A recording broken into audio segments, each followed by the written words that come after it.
Good morning class. आज हम हमारे नए टेस्ट पेपर का सॉल्यूशन बनाते हैं। हमारा टेस्ट फॉर्म नंबर जो है वो हमारे पास है 026842। ये हमारे पास सीजीएल एग्जाम की टेस्ट सीरीज है जिसमें मैथ्स के टोटल 25 क्वेश्चंस आते हैं। तो इन 25 क्वेश्चंस का हम एनालिसिस करते हैं आज के पेपर को स्टार्ट आज के पहले क्वेश्चन से। पहला क्वेश्चन ये रहा हमारी स्क्रीन पर। 2 men and 3 boys can do a piece of work in 10 days, while 3 men and 2 boys can do the same work in 8 days. In how many days can 2 men and 1 boy do the work? हमें पता है कि दो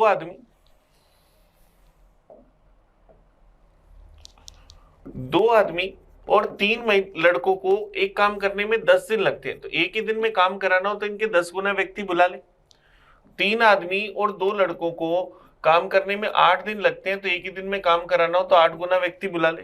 काम बराबर करते हैं तो इनको बराबर रख दें। 2 से गया 5 बार, ये गया 4 बार, तो क्या जाएगा 10 आदमी प्लस 15 बच्चे बराबर 12 आदमी प्लस 8 बच्चे।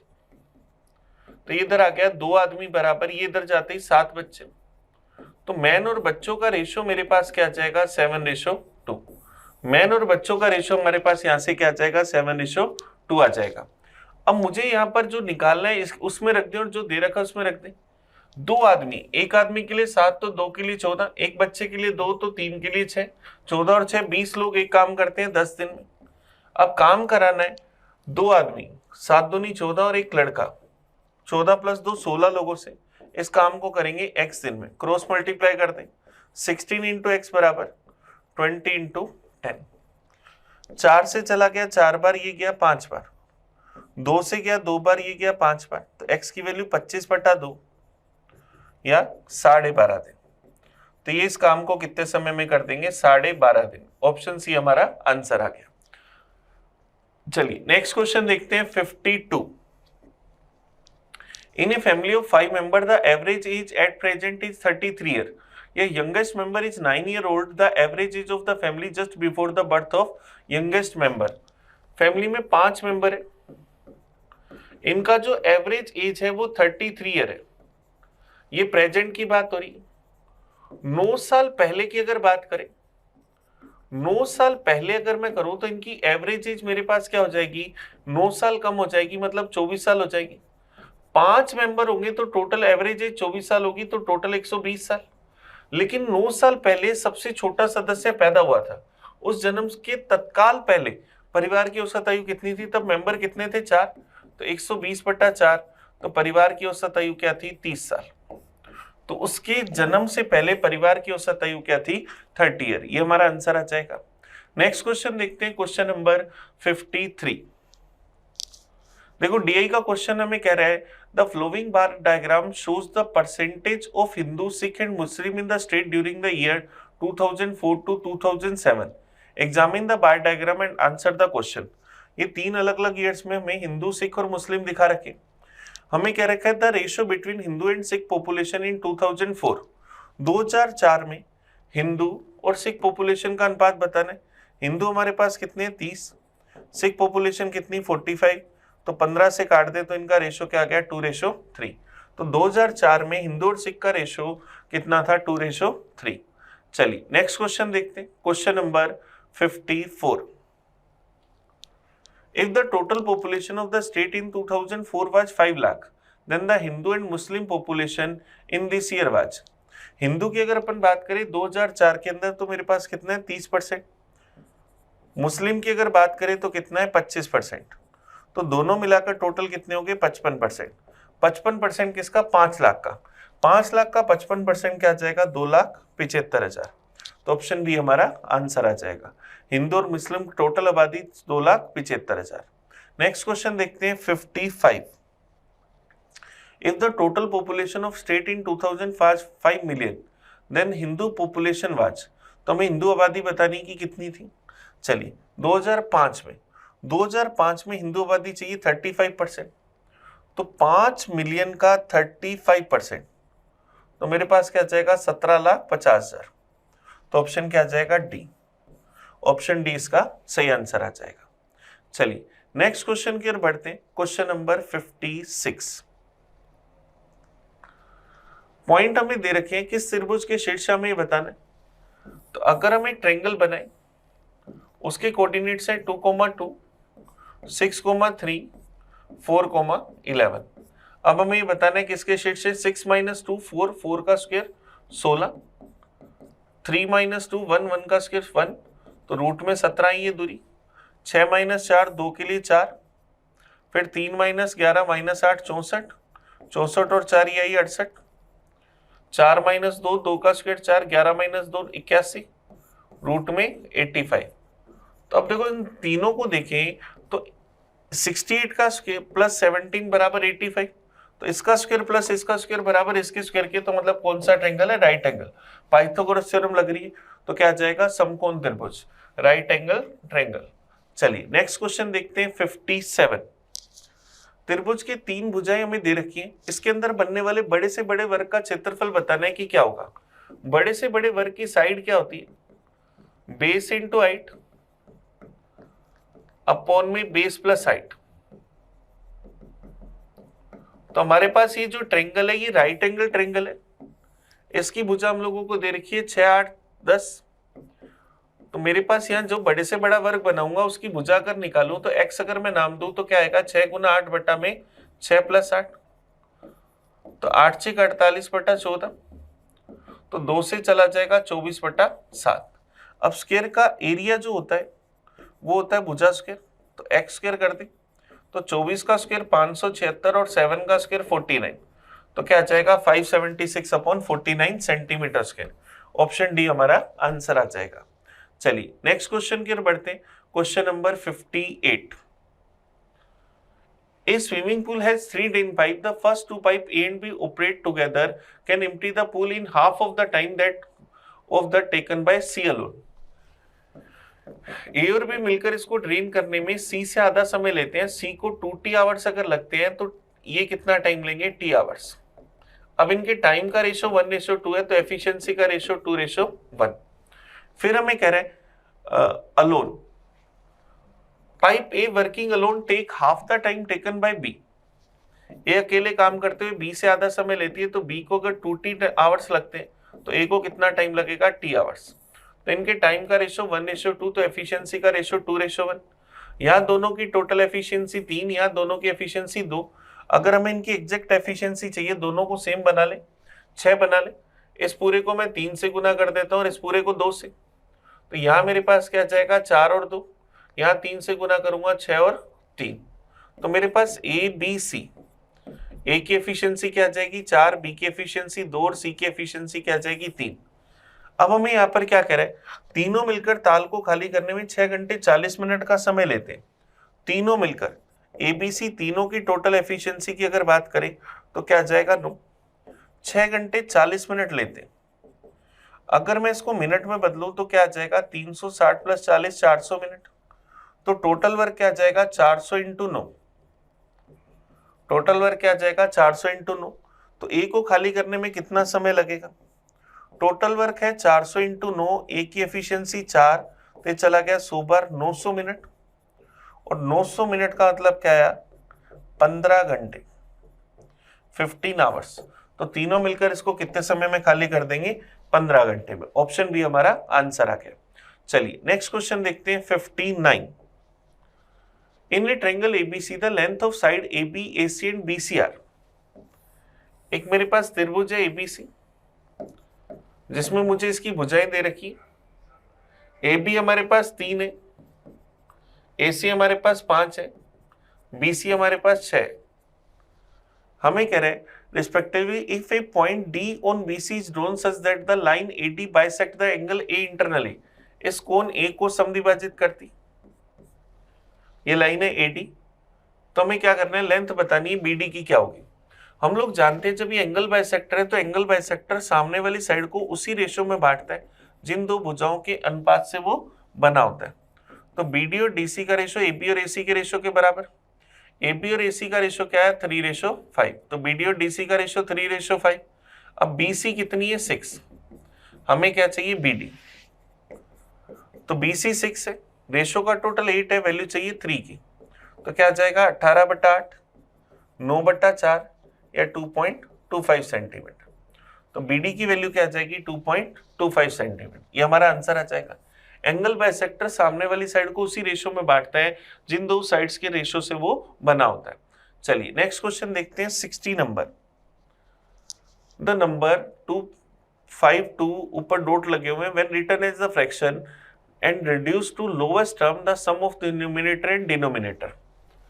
अब 2.52 इस तरह से डॉट लगा दो या 2.52 इस पे बार लगा दो, दोनों का मतलब एक ही, तो हम इसको क्या लिखेंगे 2 से 52/99। अब इसको अगर अपन गुना कर दें 99 को 2 से तो क्या आ जाएगा 198 प्लस 52 अपॉन में 99, तो क्या आ जाएगा 250/99। अब ये देखो मेरे पास नहीं कट रहा, तो ये अंश और हर का योग 4 है, तो 250 प्लस 99 तो क्या आ जाएगा 349। तो हमारा आंसर क्या आ जाएगा ऑप्शन डी।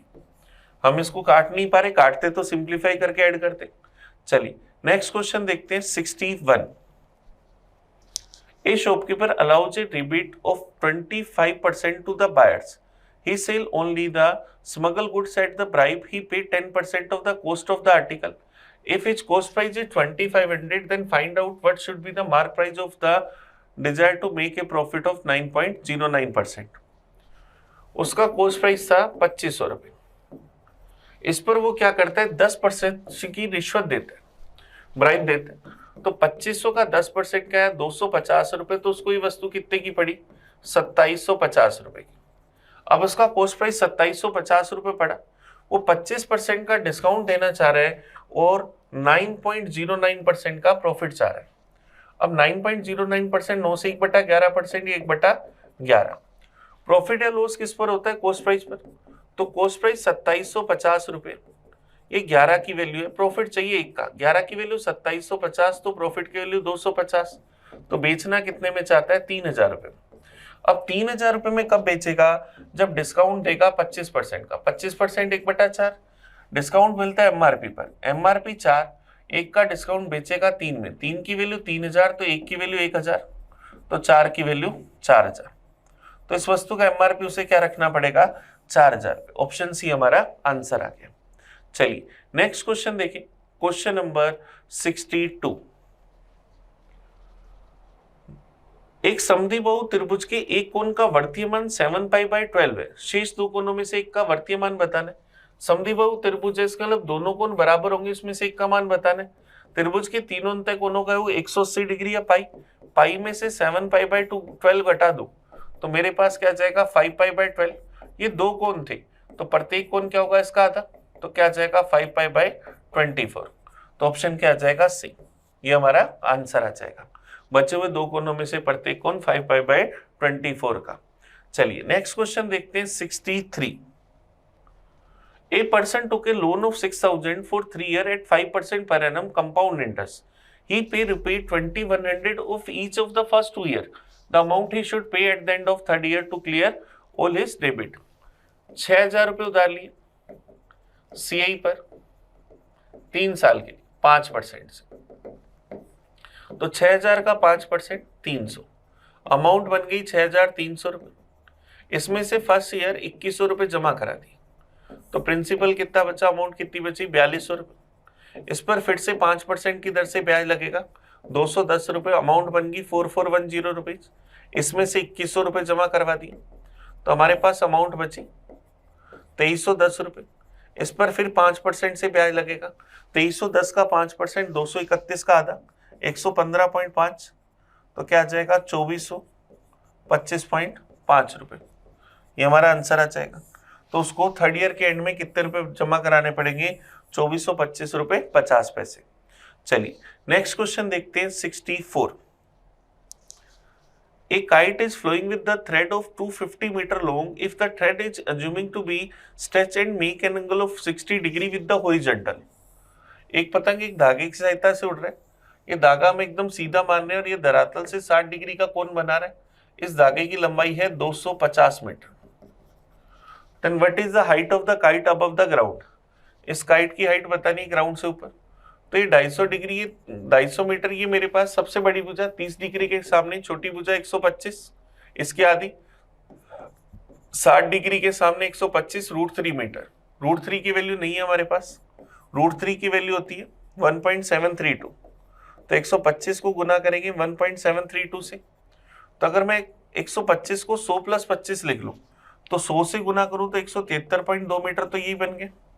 अब 1.732 को अगर मैं 25 से गुना कर दूं तो 25 से गुना करूं तो मेरे पास क्या आ जाएगा, अगर मैं 1.73 को ही कर दूं 25 से गुना तो मेरे पास क्या जाएगा, 4 का भाग दूंगा, 4 चौक 16 बच जाएगा 13, 4 तिये 12 बच जाएगा 1.25। इनको अगर मैं जोड़ूं तो मेरे पास क्या जाएगा 216.45। तो लगभग मैं क्या कह सकता हूं 216.50, ये हमारा आंसर आ जाएगा। चलिए नेक्स्ट क्वेश्चन की ओर बढ़ते हैं। 65 1/4 of the sum of money was invested at 5%, 1/6 of the invested at 6%, 1/9 at the 7%।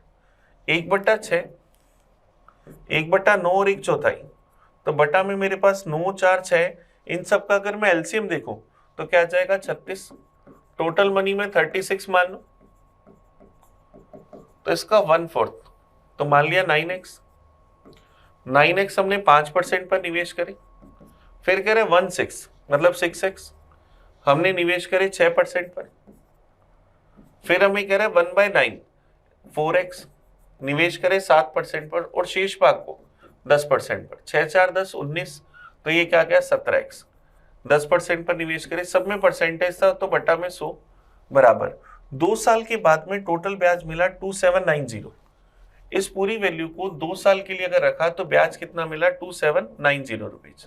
तो हमें यहाँ से क्या करना है, मूल राशि बतानी, सोल्व करते हैं। चलो 9 5 45x प्लस 36x 7 चौक 28x प्लस 170x, इन सबको जोड़ ले तो क्या आ जाएगा 5 6 11 8 19, कैरी आ गई 1 4 8 10 17, 279x इंटू में 2 अपॉन में 100 बराबर 2790 रुपये।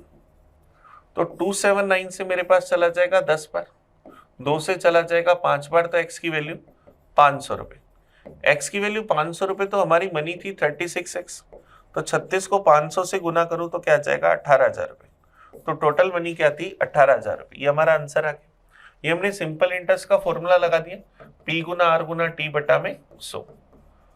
चलिए नेक्स्ट क्वेश्चन देखते हैं। 66 number, find the value of A cube plus B cube plus C cube minus 3abc, जहां abc के मान ये है।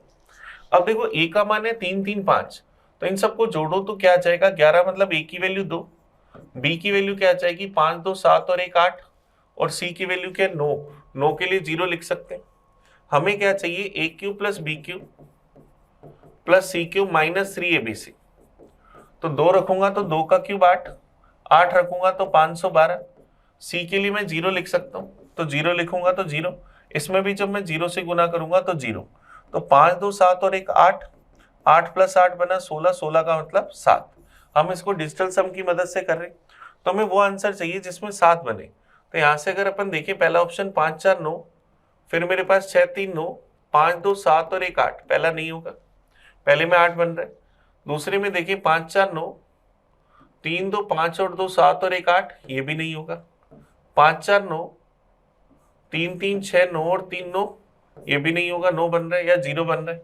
इसको देखें 4 दूनी 8 और 1 9, 5 और 4 9 7 बन रहा है, तो थर्ड ऑप्शन हमारा आंसर आ जाएगा, क्योंकि मुझे वो वैल्यू चाहिए जिसमें 7 बने। तो ऑप्शन सी इसका आंसर। ये क्वेश्चन हमने करा डिजिटल सम से। चलिए नेक्स्ट क्वेश्चन देखते हैं। 67, इफ यदि a बराबर x y की पावर p माइनस 1, b बराबर y z की पावर q माइनस 1 और z r की r माइनस 1, तो अब देखो ये एक सिमेट्रिक पैटर्न बन रहा है। तो p बराबर q बराबर r बराबर अगर मैं 2 ले लूं तो मुझे फाइंड क्या करना है, a की पावर q माइनस r मतलब 2 माइनस 2 0, b की पावर 0, c की पावर 0, तो 1 इंटू 1 इंटू 1 1 फाइंड करना है। और कौन सा ऑप्शन है जिसमें 1 बन रहा है, ये मेरे पास ABC है, ये 1 नहीं बन रहा, ये 0 है, XYZ ये नहीं बन रहा, तो क्या जाएगा नन ऑफ दीज। हमारा आंसर क्या जाएगा ऑप्शन डी। हमने इसमें सिमेट्रिक पैटर्न को देखते हुए PQR सबको बराबर ले लिया। चलिए नेक्स्ट क्वेश्चन देखते हैं। 68, द वैल्यू ऑफ एक्सप्रेशन, हमें इस एक्सप्रेशन का मान बताना है। अब हमें इसका न्यूमेरिक आंसर बताना है, तो थीटा 45 डिग्री रख लेते हैं।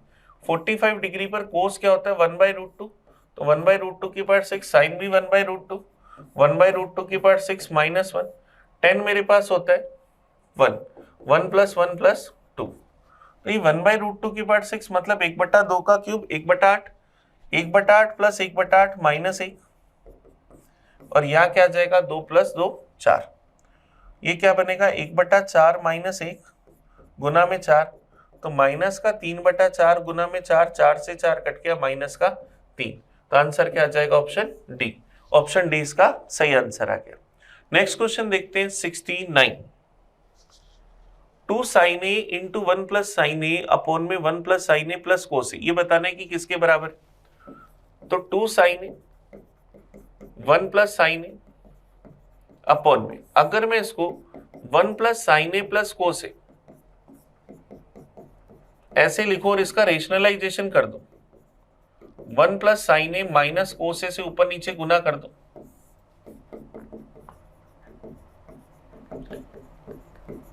तो मेरे पास नीचे क्या बनेगा a + b into a - b, a² - b², 1 + sin a का स्क्वायर करूं तो 1 + sin square plus 2 sin a minus में cos स्क्वायर, ऊपर पूरी की टर्म वैसे के वैसे 2 sin a 1 + sin a into में 1 + sin a माइनस में cos a। अब देखो ये 1 - cos स्क्वायर क्या sine square, sine square plus sine square 2 sin square, तो 2 sin a अगर मैं कॉमन ले लूं तो क्या आ जाएगा इंटू में sin a + 1, ऊपर वाली टर्म में देखूं तो 2 sin a into 1 + sin a बटा वाली टर्म से कट जाएगा, सिर्फ जो हमने रेशनलाइजेशन के लिए वैल्यू गुना करी है वही तो बचेगी, 1 + sin a माइनस में cos a, तो 1 + sin a minus cos a option B इसका आंसर आ जाएगा, ये दोनों टर्म्स आपस में कट जाएंगी। चलिए नेक्स्ट क्वेश्चन देखते हैं, क्वेश्चन नंबर 70।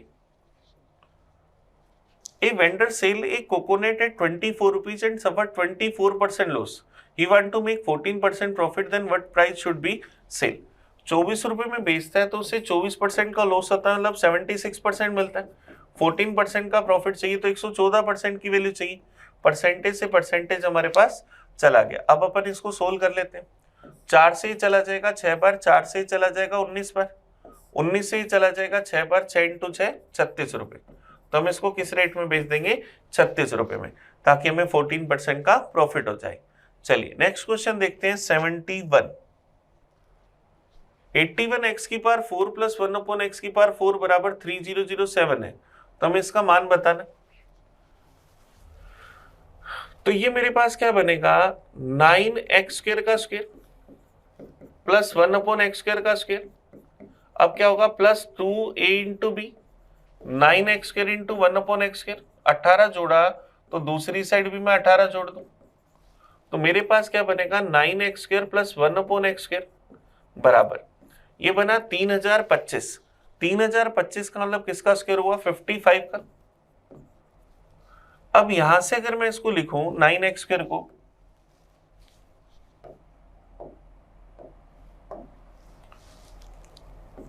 55, 9x² को अगर मैं लिखूं तो क्या आएगा 3x का स्क्वायर प्लस 1 / x² माइनस में 2 × 3x × 1 / x, यहां से 6 घटाऊं तो राइट हैंड साइड में से भी 6 घटा दूं तो क्या आएगा 3x - 1/x का होल स्क्वायर बराबर 49, तो क्या आएगा 3x - 1/x बराबर 7।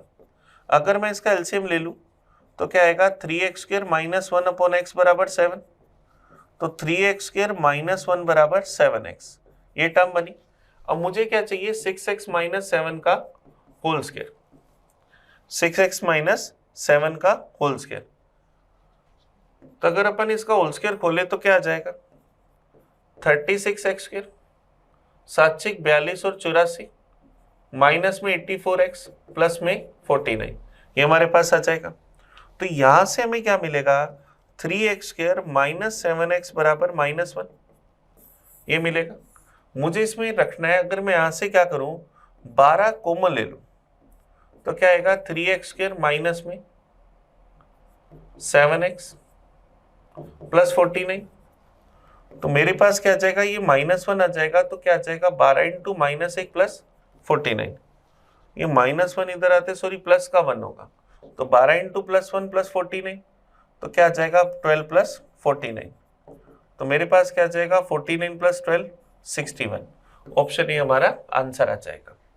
हमें यहाँ से 3x स्क्वायर -1 7x मिल गया था, तो 3x स्क्वायर -7x की वैल्यू +1 आई और वो वहां हमने रख दी, हमारा आंसर आ गया 61। चलिए नेक्स्ट क्वेश्चन देखते हैं, question number 72। ABC enter into A partnership with capital in the ratio this. इनका ये रेशियो दे रखा है, इस रेशियो को एग्जैक्ट रेशियो में बदलूं तो क्या आ जाएगा 5x, सबको 30 से गुना कर दो, तो ABC की कैपिटल मनी का रेशियो क्या आ जाएगा 20। 6 बार गया 6 × 18, 5 बार गया 25, मनी का रेशियो 20 18 25। हमें कह रहे हैं 8 महीने बाद ए अपनी पूंजी 25% बढ़ा देता है, तो ए की 20 मनी 8 महीने तक रही, 25% बढ़ा दी, 20 का 25% 1/4 5 बढ़ा दी, तो 25 होगी अगले 4 महीने के लिए। वर्ष के अंत में अर्जित लाभ दे रखा, हमें सी का हिस्सा चाहिए, इसका मतलब बी और सी की मनी तो 12-12 महीने रही, तो यहाँ से मनी इंटू टाइम का रेशियो निकाले, 20 इंटू 8 160 प्लस 100 260, 18 इंटू 12 216, 25 इंटू 12 300। यहां से अगर अपन इसको क्या करें 4 से काट दें, मेरे पास क्या आ जाएगा 4 से गया 6 चौक 24, 4 से गया तो 6 चौक 24 बच जाएगा 65, 4 से गया तो क्या आ जाएगा 54, 4 से गया तो 75। तो ये मेरे पास मनी इंटू टाइम का रेशियो या प्रॉफिट का रेशियो आ गया। हमें टोटल लाभ पता है, सी का हिस्सा चाहिए, टोटल प्रॉफिट है 5820, रेशियो का टोटल देखें तो क्या आ जाएगा 14 कैरी आएगी 1 12 7 19 194। वैल्यू किसकी चाहिए, सी के हिस्से की 75 की। 194 से काटे तो ये 30 बार चला गया, क्या 750 इंटू 3 क्या आ जाएगा 2250 रुपए। तो सी का हिस्सा कितना आ जाएगा 2250। चलिए नेक्स्ट क्वेश्चन देखते हैं 73। Sudha decided to donate 12% of her monthly income at an orphanage. On the day of donation, she changed her decision and donate sum of 4800, which is equal to the 80% of what she had decided earlier. What is the 27% of monthly income? उसने अपनी monthly income का 12% donate करने की सोची थी, लेकिन उसने उसका कितना डोनेट करा 80%। वो कितने रुपए 4800 रुपए, और मुझे उसकी इनकम का 27% चाहिए, तो 4800 रुपए वैल्यू है 12% के 80% की, मुझे वैल्यू चाहिए 27% की। तो परसेंटेज से परसेंटेज चला गया, 1% हटाऊंगा तो ऊपर 100 आ जाएगा। यहां से इसको सोल्व कर ले, मेरे पास 80 ये चला गया 4 बार, ये चला गया 5 बार, 12 चौक 48, 48 से चला गया 100 बार, 27 इंटू 5 135 इंटू 100 13,500 रुपए। तो उसकी इनकम का 27% कितना आ जाएगा 13,500 रुपए। तो ऑप्शन डी हमारा आंसर आ जाएगा। चलिए नेक्स्ट क्वेश्चन देखते हैं 74। The ratio of investment by A to that of B in business is 14:15। A और बी की मनी के इन्वेस्टमेंट का रेशियो 14:15 है, and the ratio of their respective profit at the end of year is 2:5। Profit का ratio 2:5 है। A invested money for the 3 month, then for how much time B invested the money. Time चाहिए profit upon money, 2/14, 5/15, 1/7, 1/3, तो time का ratio 3:7। ए की money 3 महीने थी तो B की मनी 7 महीने। ये हमारा आंसर आ जाएगा ऑप्शन ए। चलिए नेक्स्ट क्वेश्चन देखते हैं 75। ABC spent 80, 85 and 75% of their income respectively. ABC अपनी इनकम का खर्च करते हैं 80%, 85% और 75%, और उनकी सेविंग्स का रेशियो है 8:9:20। तो हमें क्या बताना है, and the difference between income of A and C is 18,000, तो बी की इनकम बतानी। चलिए इनकम निकालते, 80% खर्च करता मतलब 4/5, इनकम 5 4 खर्च करे तो बचाएगा 1 की वैल्यू 8, तो 5 की वैल्यू 40। 85% का मतलब क्या आएगा 17/20, इनकम 20 17 खर्च करे तो बचाए 3 की वैल्यू 9, तो 1 की वैल्यू 3, तो 20 की वैल्यू 60। 75% खर्च करे मतलब 3/4, इनकम 4 थी, 3 खर्च कर दिए तो बचा ये एक की वैल्यू 20, तो 4 की वैल्यू 80। तो इनकी इनकम 40, 60, 80, मतलब 2 अनुपात 3 अनुपात 4। बी की इनकम चाहिए, ए और सी का डिफरेंस है 18,000, दोनों का डिफरेंस 2, मुझे वैल्यू चाहिए 3 की। तो क्या आ जाएगा 9,000 इंटू 3, 27,000। तो बी की इनकम क्या आ जाएगी 27,000। ऑप्शन बी हमारा आंसर आ जाएगा। चलिए, तो हमने क्या करा, आज पेपर के पूरे 25 क्वेश्चंस का एनालिसिस करा।